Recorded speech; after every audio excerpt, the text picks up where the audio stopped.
Hello আসসালামু আলাইকুম everyone, সবাই কেমন আছেন? এত সুন্দর ব্যাগ আমি কিভাবে তৈরি করলাম সেটি আজকে আপনাদের সাথে শেয়ার করতে এসেছি। মূলত আমার একটি পুরনো ব্যাগ নষ্ট হয়ে গিয়েছিল। ব্যাগের উপরের চামড়াগুলো ফেটে ফেটে পড়ে গিয়েছিল, যেহেতু অনেক বছর আগের পুরনো ব্যাগ। তো ভাবলাম আজকে আমি ব্যাগটিকে একটু ডিজাইন করে নিই। ব্যাগের ভেতরের অংশ সম্পূর্ণ ভালো ছিল এবং উপরের লকটি নষ্ট হয়ে গিয়েছিল। লকটি আমি ঠিক করে নিয়েছি এবং উপরে যে চামড়ার অংশটি সেটি আমি একটি কাঠির সাহায্যে তুলে নিচ্ছি। এই ব্যাগটিকে ডিজাইন করার জন্য আমি মূলত দুটি জিনিস ব্যবহার করেছি। একটি হচ্ছে আমার হাতের কাছে থাকা ক্যান এবং একটি কালো শপিং ব্যাগ।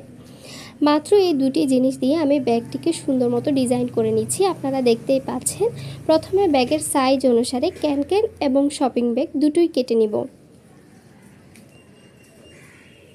হাতের কাছে থাকা এরকম ফেলে রাখা জিনিস দিয়ে আপনারাও চাইলে অনেক কিছু তৈরি করে নিতে পারেন। যেহেতু ব্যাগের উপরের অংশে 4টি স্ক্রু ছিল, আমি সেগুলো খুলে নিচ্ছি। এখন আমি এই শপিং ব্যাগ এবং ক্যান দুটি ব্যাগের সাথে সুন্দর মতো সেট করে নিব। এক্ষেত্রে আপনারা দুটি কাজ করবেন।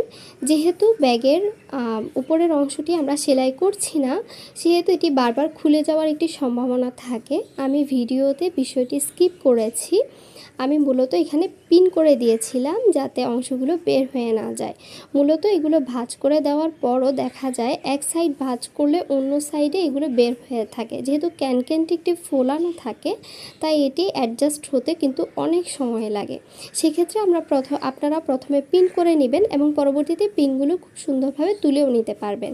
এবার আমি উপরের লকের অংশটি আবার সেই স্ক্রুর সাহায্যে লাগিয়ে নিয়েছি এবং ব্যাগের ভেতরে যে অংশগুলো ছিল, বাড়তি অংশ ক্যান এবং শপিং ব্যাগের, সেগুলো আমি সুন্দর মতো কেটে নিয়েছিলাম এবং ভেতরে গ্লু দিয়ে সেট করে দিয়েছিলাম, যেটা আমি ভিডিওতে স্কিপ করেছি।